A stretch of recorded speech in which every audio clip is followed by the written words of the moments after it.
When to use naloxone.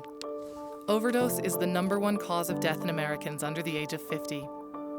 If you struggle with opioid use, are taking high doses of painkillers, or are close to someone who takes opioids like oxycodone, hydrocodone, oxycontin, methadone, fentanyl, or heroin, you should know how to administer naloxone. Naloxone temporarily reverses the effects of an opioid overdose. It is the antidote to an opioid overdose and can save a life. Recognizing an overdose. Anyone using opioids is at risk for overdose. An overdose can occur anytime from minutes to hours after use of an opioid. Mixing opioids with alcohol or other sedating medications greatly increases the chance of overdose.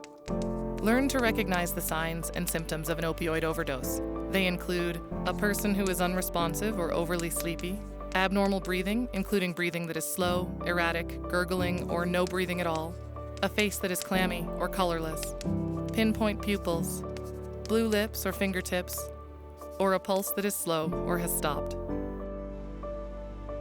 First, try to wake them up. Say their name loudly, shake them. If they're still unresponsive, you may be dealing with an opioid overdose.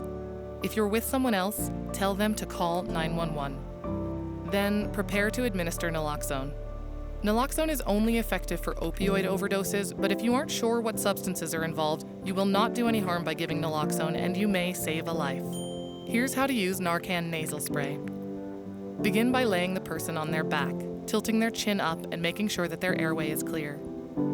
Remove the device from the box and peel back the package. Hold the device with your thumb on the plunger and 2 fingers on the nozzle.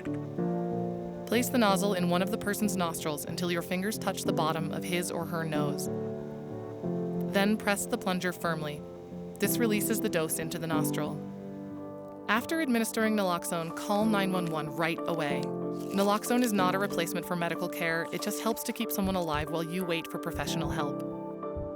Naloxone works in seconds to minutes. But if the person does not respond in 2 to 3 minutes, you should give them a second dose if you have one available.